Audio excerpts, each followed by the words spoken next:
Hello, everybody. I'm MrGamingGuitarist, and so here's the thing. I watched tonight's episode of The Flash, and before we get into this episode, I have to say, I don't know why the CW does this, and of course, here comes me whining. Here comes my bitch ass whining about first world problems. But why do we have to wait so long in between episodes? Because don't you notice there will be times in the episode where they take a break. Like, sometimes they take very long, unnecessary breaks, and I don't even understand why. I mean, shit, I can understand if they take a break for Thanksgiving, but why are they taking a break now? It says The Flash won't be back until November 15th. And it's the cycle repeating over and over again, because I don't know why the CW does this. Maybe someone out there knows why, but if you do know why, please explain to me. Because here's the thing. I liked this episode. But next week's episode, in that one preview I saw, looks fucking amazing, because it looks like this is the first episode that's actually going to be hinting towards, actually moving the main storyline along. But anyways, let's get into tonight's episode, which was called Monsters. Or Monster. Was it just Monsters or Monster? Monsters, okay. So, this episode opens up where we actually see Barry now living somewhere else, and he is now roommates with Cisco. And I thought that it was really funny to see him making breakfast for him, and it seems like it's a thing that's been going on every day, and it's really funny. So, next up, here comes the biggest thing. Do you guys remember, for the longest time, I kept talking about how it feels like we don't get to see enough development for Caitlin? I'm glad that for once we actually get to see Caitlin's character being developed on the show. At least, this is the biggest significant chunk in quite some time.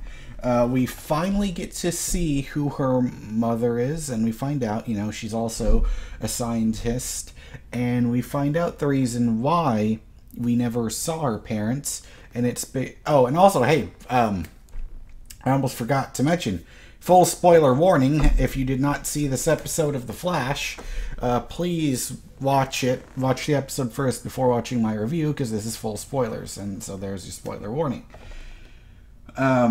Yeah, so we find out that it's because her dad died, and I guess his mom was trying to do surgery on him to save him, but she couldn't. So, yeah, that's some rough stuff. And so her mom couldn't handle the guilt and just shut away Caitlin. So she just moved away to Central City. It's funny because at first I didn't even think that this was about... I didn't even know that they were outside of Central City, or if there was a title going on at the bottom that mentioned where it was. Because I think she said something about, yeah, and that's why I moved from here to Central City. So anyways, I really like the stuff they did with Caitlin this episode. I'm really glad we got to see finally her turning more and more into Killer Frost. And if you remember before, when I said I don't think she's going to be...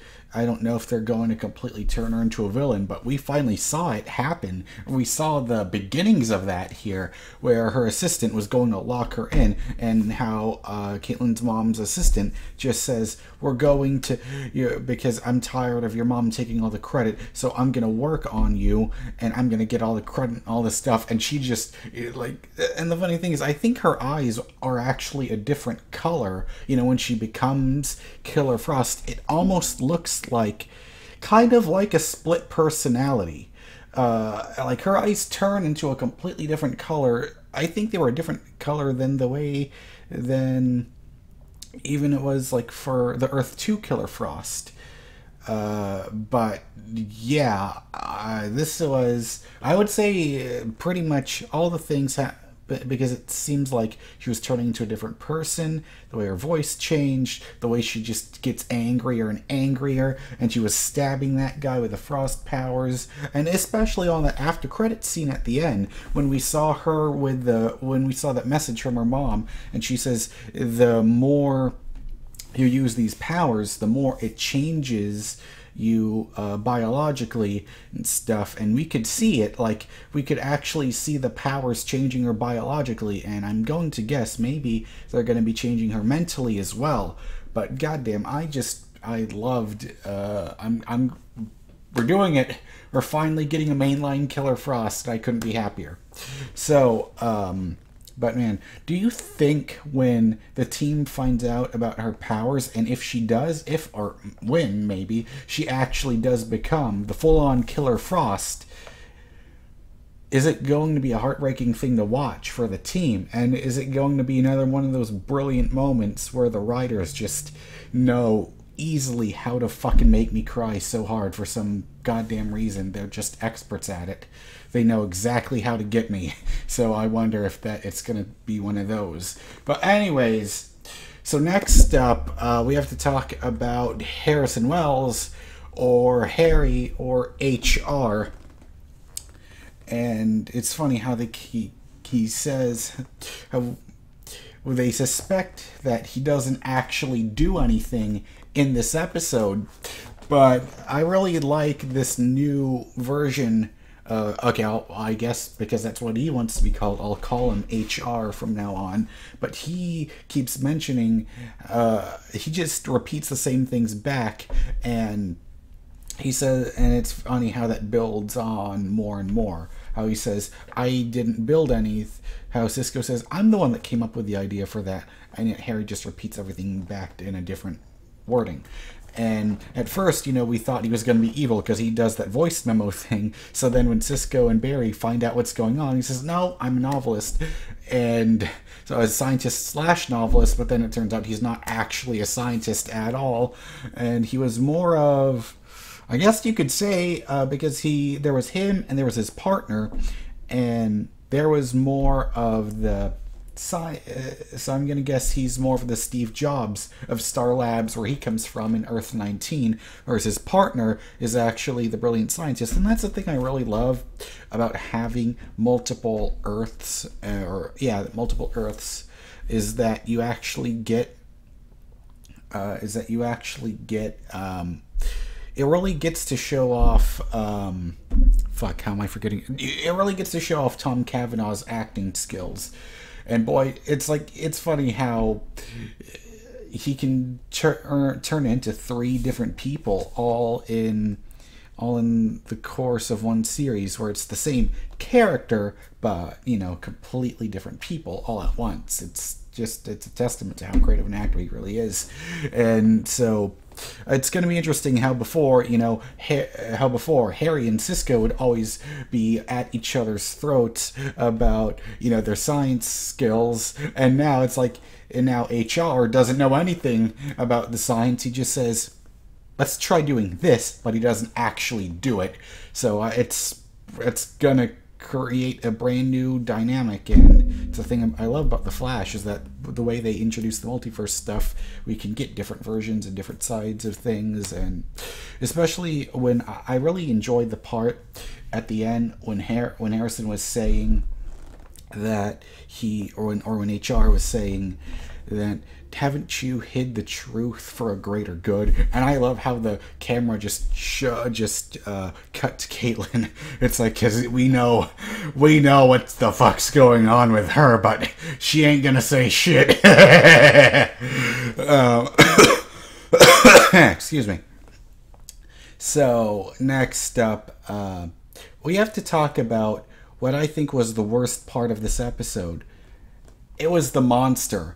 I really, really, really did not like it, because it's funny how they were building up it's a monster and this whole time, and I like how they did the thing, how they mentioned the Empire Strikes Back with the AT-ATs, how they make them circle around, but then it did nothing. It was just a hologram, and it's like that didn't really work for me. I don't know. It's just, I just wish it was an actual monster. Like, I didn't really like that twist, how it's just some teenager, or it's just some, was he even, yeah, he was a teenager, maybe he was about 14 or 15 or something, but I just did not like it. Meh. But anyways, let's move on to, I could have wished it was an actual monster, but let's just move on to the actual, what I think who was the star of this episode. And I would say this was absolutely Julian's episode.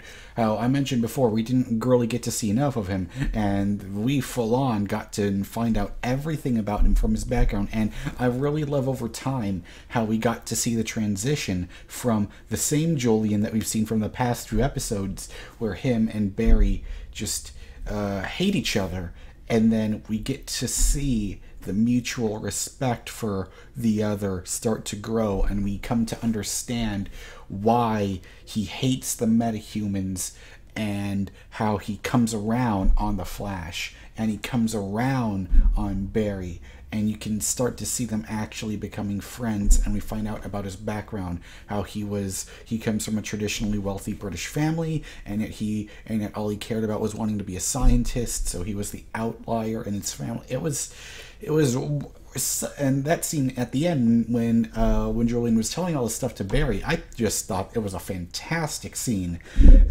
Very well done. Very well done by God damn it, what's his name? Tom Felton. It's just, that was his shining moment on his time in the entire series.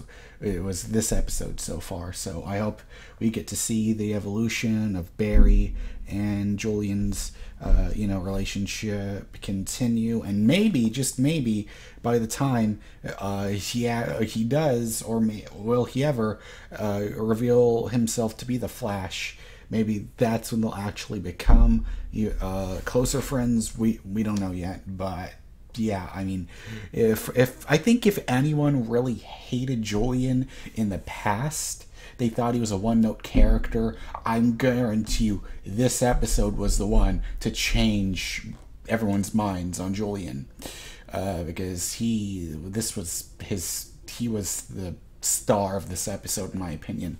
So anyways, yeah, so any side things that happened?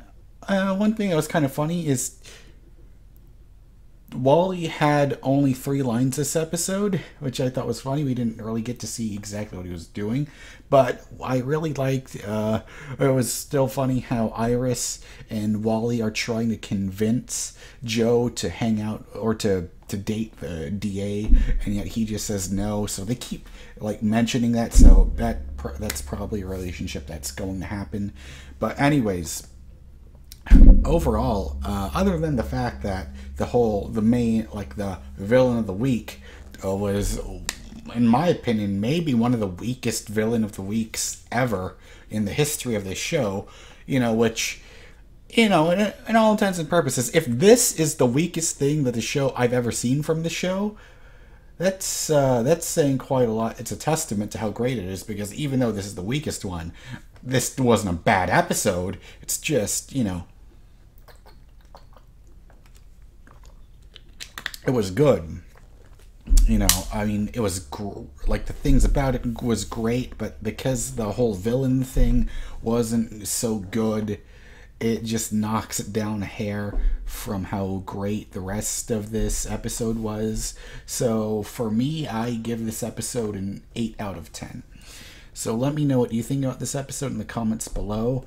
And yeah, but goddamn, it's like we finally get to see and of course, okay, so thank you so much for watching, If you're new to the channel, please subscribe so you don't miss out on future videos. And you can also watch me every weekend on the N4G TV podcast, on the N4G TV YouTube channel, and you can also support my channel on Patreon. I would appreciate it. And so if you don't want to be spoiled on the next episode, because I just want to talk a bit about the preview for next week, then please don't watch this video. Or please don't, I mean, you can leave now. So bye, thanks for watching. But anyways, I'm going to start talking about the preview for the next episode in 3, 2, 1.